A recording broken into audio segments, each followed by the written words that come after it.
Welcome back. With me in the studio is Mr. Mostafa Ragab, who is the chairman of the Egyptian communities in Europe. A pleasure to have you with us. A pleasure to be with you tonight. Quite a lengthy speech by the president.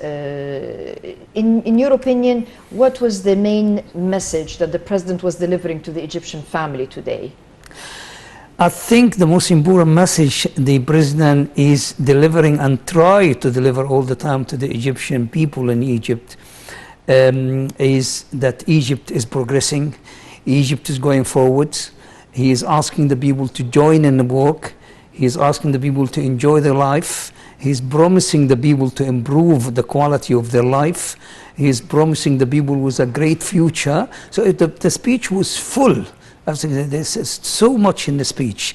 If we try to analyze the speech, we cannot do it in a program. It's so much things, so much promises, so much achievement. It's so much. I love that man. Finally, we have a faithful, honest man to run this country during this very difficult time. The challenges that we face, the Egypt face, locally, nationally and internationally is huge. Yes. And everybody should stand shoulder to shoulder, hands in hands. People shouldn't just sit down to receive. People should join in this fight, join in this build-up, join in every effort to make Egypt great again. The president tackled a number of issues, and maybe one of the initial issues was the national security. And he said this was a priority for Egypt. He highlighted that Egyptian families paid a heavy price. Over 3,000 families in Egypt paid price by offering a martyr. They sacrificed a dear member of their family in the face of terrorism. Billions were spent to reinforce the army's technical capabilities. Your comment, how have we advanced on that front? You can't do anything without national security. You cannot achieve anything or build anything without national security. And if we talk about national security and we see what Egypt faced after what we call the revolution, in all the borders, Egypt got huge borders with countries that in terrible situations and can introduce to us a lot of problems and can provide a lot of problems to Egypt. So for us to deal with all this, especially in Sinai and the border with Libya, Sudan, to have a security in these areas, to be able to build and rebuild what we need in Egypt, that was the huge challenge. And our army has done that perfectly. Our army have provided a lot of sacrifices. A lot of families lost their loved ones. We lost loved friends. Living in London, I have seen a lot of people that getting treatment from horrible wounds during these fights with terrorism. And we are facing a challenge that's supported by a lot of a few countries, the enemies of Egypt. Yes. The enemies of Egypt are supporting this act, and they are providing everything. They're providing the arms, the money, and they buying people. They are buying people to do that work for them. We have a lot of them in London. We have a lot of them around the world. And we deal with them actually abroad. We have a lot of difficulty to deal with them because those people are free. They have the funds. They have 24 hours free to do that work.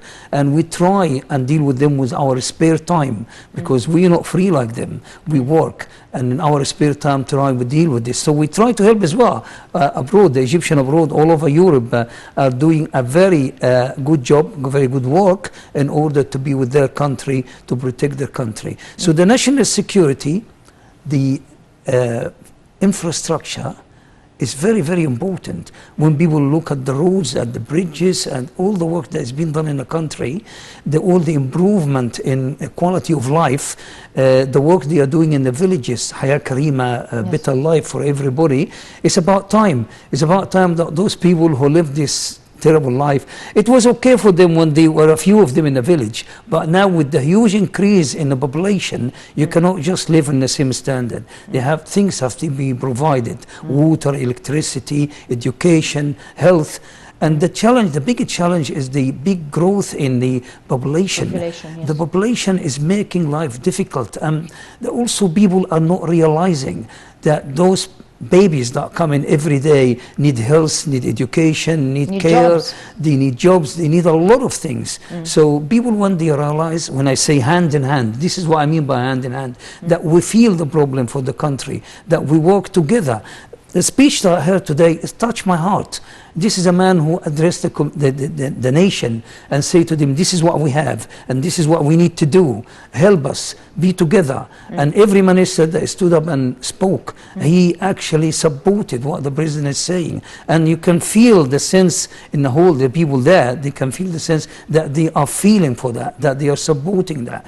So what we need there is this 110 million people. If we can get 50 million of them working together with us, we will be great, because I don't think that everybody will join. But if we get a big percentage of them working for the country, helping and try to build with us, Egypt will be great.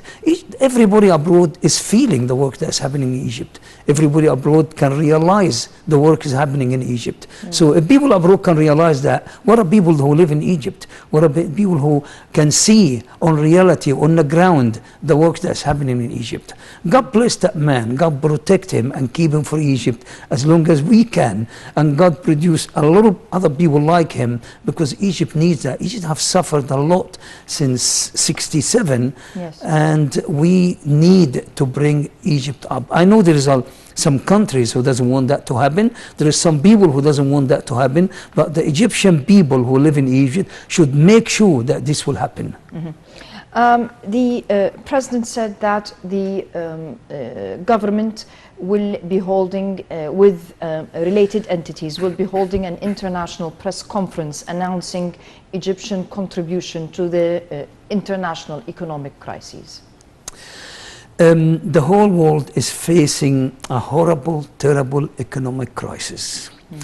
And this is, again, I address the Egyptian people in Egypt who think they are suffering. The whole world is suffering. Around the whole of Europe, people are suffering of the cost of life. The cost of living is increasing.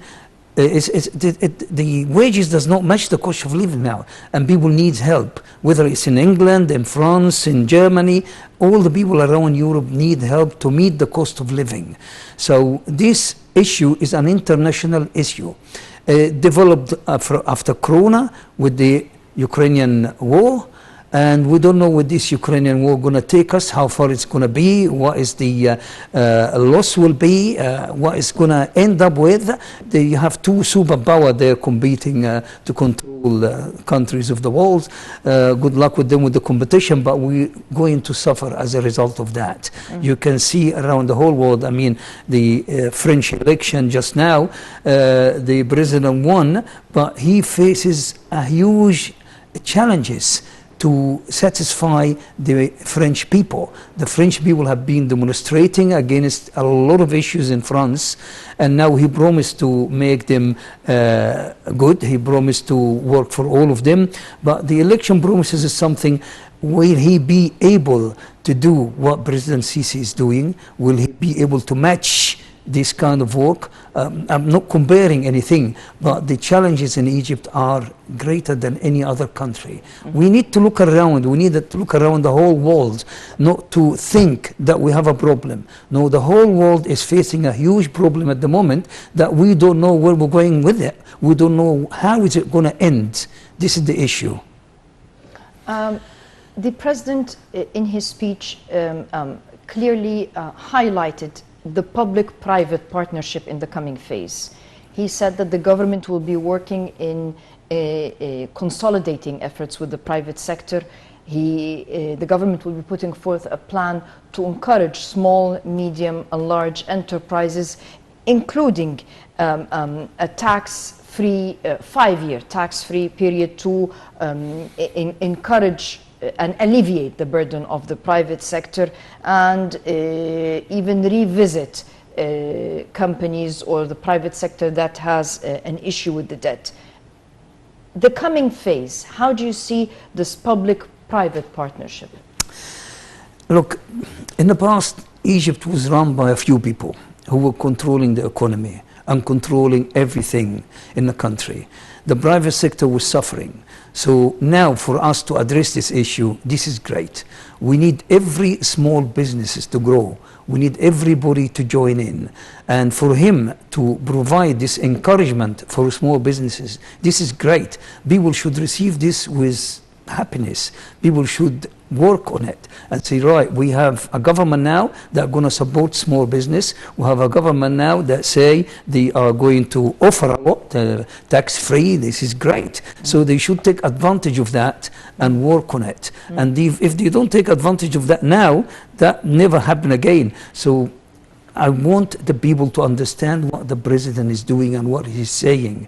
It is maybe people will take it as a speech. No, the president is giving you a roadmap, is giving you a plan. He's going to have a conference, international conference, to address all these issues. Yeah. He is providing you tonight with a lot of opportunities. He is giving you a lot tonight. So if I was living in Egypt now, I will tomorrow morning get a pen and a paper and get this speech and try to analyze that speech and see what can I benefit from that, what can I do with this. This is what everybody should do now, whether you are a student, whether you are a doctor, whether you are an engineer or a small business, or whoever you are, you should analyze this speech tonight and try to make as much benefit as you can from that speech and try to work with others as well to make things happen. He said that he is calling on political parties to sit with youth, political parties and other entities to sit together and put a recommendation, an action plan for the coming phase that would be presented to the president. I was glad to hear that. I was glad to hear that, and I've seen a few faces in the conference tonight. This is a new initiative. This is like an invitation. Come and work with us. And I'm sure that other people will think twice after that speech and say there is a great opportunity here. We can't just sit on the other side of the fence attacking Egypt and attacking the work and making everything look horrible. This is an invitation to everyone else now to say, look, this is, you've got to make use of it. You cannot live abroad forever doing what you're doing. We are inviting you. The example was there tonight, so I hope people will take the advantage and will work on it and will understand what's happening in Egypt. This is something could develop a lot of good work and a lot of good mend up for the wounds that happen, and people realize that no, we can work together. So this initiative, this invitation is a great thing that I've heard tonight. Dr. Mostafa, Ragab, I'm very sorry. Unfortunately, our time is up. Really appreciating you joining us this evening on To The Point. I'd like to thank you, the viewers. Indeed, I'll take it from what Dr. Mostafa was just saying, a very loaded speech, and there was a message for everyone inside and outside Egypt in that speech, and maybe we should really closely examine it and see how we can fit into the coming phase of reform. On that note, I'd like to wish you a very pleasant evening, and we'll be back to our regular timing as of next week, 10 p.m. Cairo local time. On behalf of myself and To The Point crew, I'd like to wish Can I just say before you finish, I Yes. have to apologize because I was so emotional from what I've seen in the speech. So just me expressing my feeling. At difficult times, and when we want to get our country back together, we can all be emotional. I'd like to thank you, the viewers, wish you a very happy Eid, and we'll see you 10 p.m. Cairo local time as of next week. Good night.